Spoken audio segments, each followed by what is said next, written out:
This morning, Miss Universe Mexico arriving back in her country, but not in the manner and fashion that a current reigning Miss Universe would. She was incognito, in hiding, spotted wearing a hoodie, sunglasses and a hat. But reporters were still able to deduce that it was indeed Miss Universe Mexico who returned back to her home country. And guess what was the first question the reporter asked her? Let's have a listen. Did you buy the crown? No tengo nada que decir del tema. I have nothing to say. You are denying the claims that you bought the crown. The first thing the reporter asks her when she lands back in Mexico.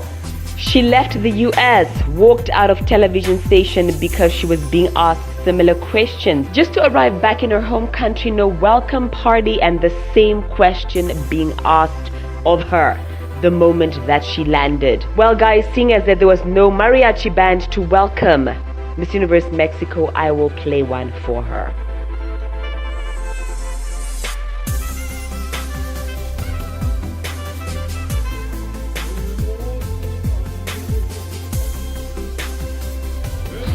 So mga kapolitika, ito po ang pinaka-latest ngayon na balita dito kay Miss Universe 2025 Fatima Bush, na kung saan ay dumating na siya dito sa kanyang bansa sa Mexico. So kung inyong napanood dito sa video ay walang welcoming party, walang mga tao na sumalubong sa kanya at hindi siya pinagkaguluhan.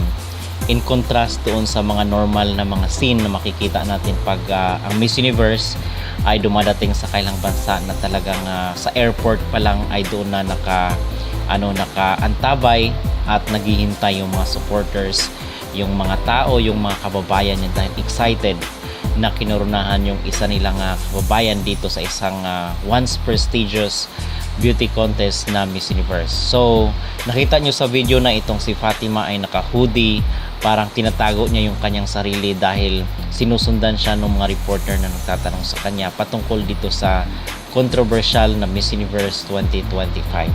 So mailap na ito ngayon sa publiko, mga kapolitika, at ang sabi ay baka daw sa mga dahil dito hindi niya na makayanan yung pressure kumbaga ng publiko, at most importantly yung mga media na laging tinatanong sa nangyari to sa Miss Universe, ay baka daw magre-resign itong si Fatima Bush.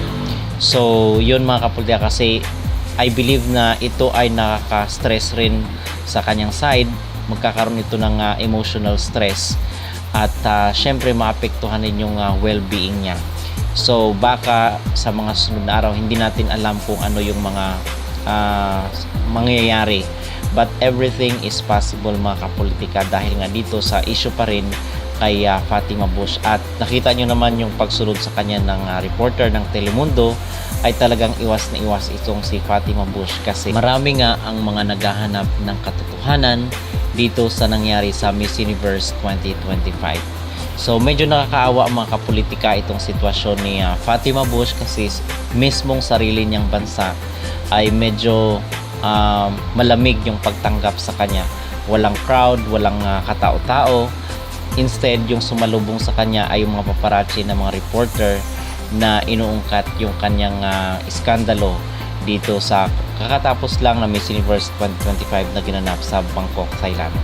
So ano po ang inyong masasabi mga kapolitika dito sa eksenang ito, na kung saan ay bumalik na itong si Fatima Bush sa kanyang bansa sa Mexico, pero wala man lang sumalubong sa kanya at hindi siya pinagkaguluhan?